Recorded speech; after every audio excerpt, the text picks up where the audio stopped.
نہیں، بس ایک مدعا، گرم سا مدعا چاہیے ان کو بٹورنے کا، اقتدار پر بیٹھنے کا، کرسی پر بیٹھنے کا۔ تو میرے نوجوان ساتھیوں، آپ کے لیے ضروری ہے اس زمانے میں دھرم کے ساتھ ساتھ ہمارے مکاتب میں دھارمک پڑھائی کے ساتھ ساتھ جو ضرورتیں پیش آتی ہے بلاک میں، جو ضرورتیں پیش آتی ہے آپ کے ڈسٹرکٹ میں، کورٹ میں، کچہری میں، پولیس والوں کے سامنے میں، وہ جانکاری آپ اپنے بچوں کو دیجئے۔ میں یہ نہیں کہتا کہ آپ اپنے بچوں کو U P S C B P S C کے اندر تعلیم دلوائیے، آپ کے بچوں کو ڈی ایم منسٹر بنائیے۔ بڑی بڑی تنظیمیں ہیں نا، بہت ساری تنظیمیں آتی ہے، کہیں پر باتھ روم بناتی ہے، بہت ساری تنظیمیں آتی ہے ٹویل لگوانے کے لیے، بہت اچھی بات ہے، لیکن ان کے ساتھ ساتھ آپ کو پورے سیمانچل کے لیے یو پی ایس سی، یعنی جہاں سے کوالیفائڈ کے بعد بچہ ڈی ایم اور ایس پی اور ایس ڈی ایم وغیرہ بنتا ہے، آپ ایسی انسٹیٹیوٹ کیوں نہیں بناتے؟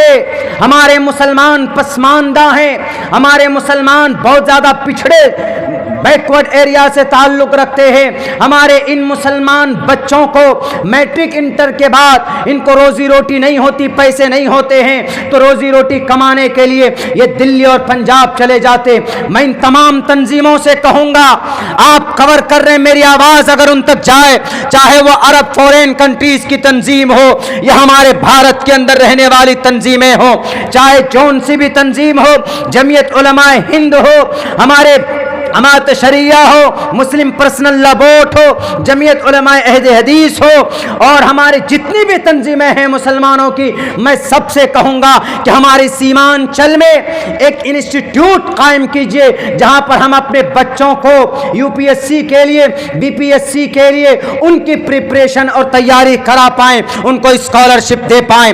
چندہ آپ کو چاہیے، ہم کجرا بستی سے لاکھوں روپے دینے کے لیے تیار ہیں۔ ہم اگر 10,000 کمائیں گے، 1,000 روپے مہینہ آپ کے اس انسٹیٹیوٹ کو دیں گے، لیکن آپ کو آگے قدم بڑھانا ہوگا۔ ان باطل طاقت سے مقابلے کے لیے کوئی دوسرا ہتھیار نہیں ہے، کوئی نیتا آپ کی بات کو نہیں رکھے گا۔ اب سے تقریباً 60 70 75 سال پہلے ایک آیا تھا بڑا نیتا، 2 ملک بنا لیا، آپ کو مرنے کے لیے کٹنے کے لیے اس بھارت میں چھوڑ دیا۔ آج بھی کچھ مسلمان نیتا ہیں جو اپنی کرسی کے لیے بھڑکاؤ بھاشنیں دیتے ہیں کہ نہیں مسلمانوں اٹھو، اپنا حق لو سیاست میں۔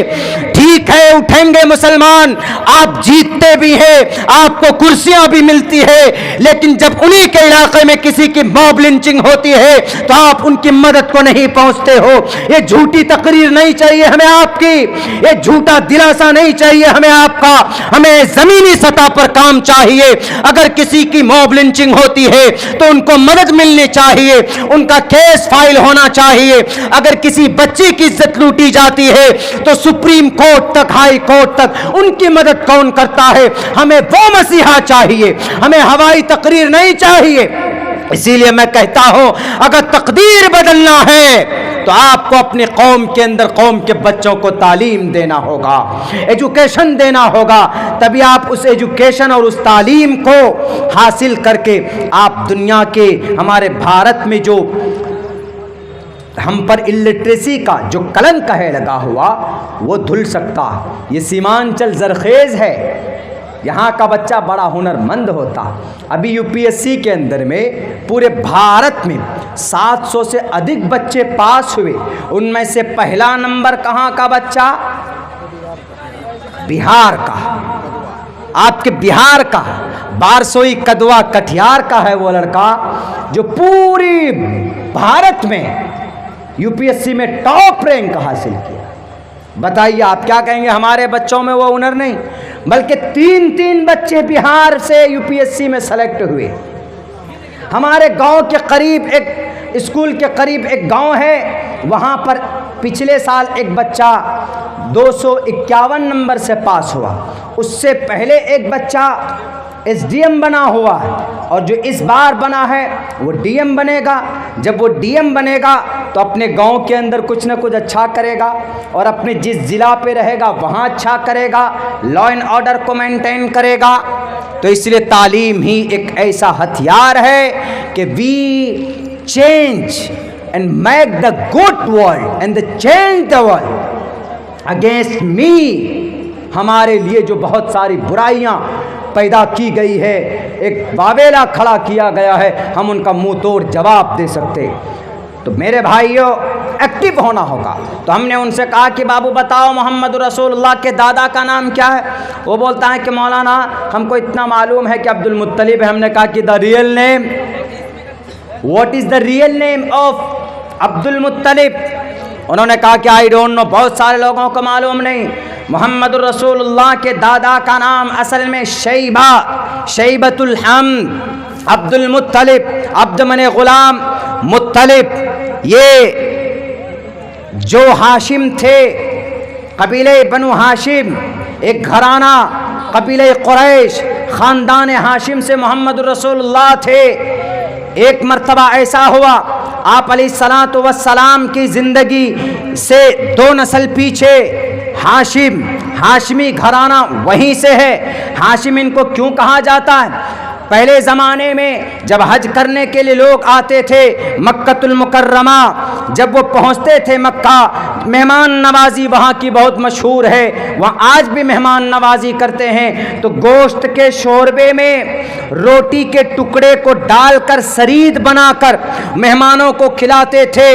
تو اسی لیے ان کا نام ہاشم منے ٹکڑے کرنے والے، اسی لیے ان کو ہاشم کہا جاتا ہے۔ ایک مرتبہ مدینہ گئے، وہاں پر سفر میں، تجارت میں نکلے۔ پہلے زمانے میں جب سفر اور تجارت ہوا کرتی تھی، لوگ سالوں سال لگا دیتے تھے، اور کہیں کبھی کسی کی موت ہو جاتی تھی، اس وقت پیدل یا اونٹ میں یا گھوڑے میں آرام سے لوگ سفر کیا کرتے تھے۔ آج کل نہیں کہ ہوائی جہاز میں بیٹھے ابھی یہاں، اس کے بعد 2 گھنٹے میں پہنچ گئے بنگلور یا حیدرآباد، ایسا نہیں تھا پہلے۔ تو آپ یہ ہاشم صاحب گئے مدینہ، وہاں شادی کی، شادی کے بعد وہاں سے وہ جب باہر نکلے تو ان کی جو اہلیہ محترمہ تھی وہ حاملہ ہوئی، ان سے جو بچہ پیدا ہوا ان کا نام تھا شیبہ۔ نام شیبہ اس لیے تھا چونکہ ان کے بال میں کہیں کہیں پر سفیدی تھی، تو شیبہ کے مطلب سفید۔ تو ہاشم صاحب جب وہاں سے نکلے تو ان کا انتقال ہو گیا، تو ایک ہاشم کے ایک بھائی تھے جو مکہ میں تھے، ان کا نام تھا مطلب۔ ان کو پتہ چلا بہت دنوں کے بعد کہ ہمارے جو بھائی ہیں انہوں نے مدینے میں شادی کی اور ہمارا ایک بھتیجا بھی وہاں پر جنم لیا ہے۔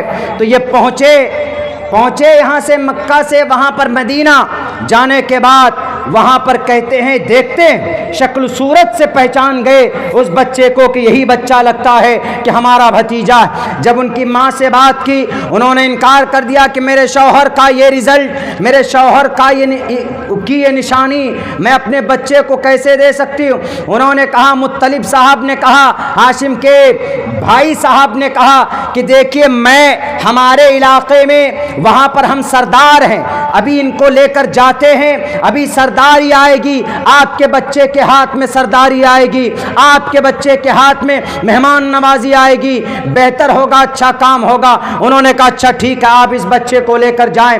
جب مطلب صاحب اپنے اونٹ کے پیچھے اپنے اس بچے کو بٹھا کر لے کر جب مدینہ سے آئے تو لوگوں نے کہا کہ مطلب تم گئے تھے خالی، آئے ہوئے غلام کو لے کر؟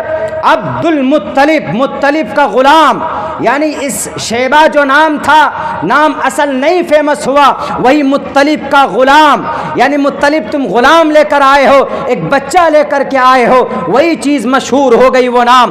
اور پوری قریش کی تاریخ میں، خاندان مکہ میں جتنے بھی خاندان اور قبیلے تھے ان میں سب سے مبارک اور سب سے اچھا اور کامیاب کوئی سرداری کرنے والا پیدا ہوا تھا تو اس کا نام عبد المطلب تھا۔ نام اصل میں شیبہ ہے، لیکن نام پڑ گیا ان کے اپنے چچا کے نام پر، وہ لے کر آئے تھے تو ان کا نام پڑ گیا عبد المطلب۔ سب سے بہترین نسب اور حسب میں ان کا آپ علیہ الصلوۃ والسلام کی پیدائش ہوئی ہے۔ ہرقل نے پوچھا تھا ابو سفیان سے کہ جو محمد پیدا ہوا ہے ان کا نسب اور حسب کیسا ہے بتاؤ؟ انہوں نے کہا کہ اعلیٰ اور اشرف ہے، اور یہی وجہ ہے کہ اس کو ذکر کیا ہے بھاگوت پران کے اندر، کہا ہے شمبل گرام دکھ سبراہ منع سگہ تمنا بھونے وشنو یشسا کل کی پرادربھوشتی۔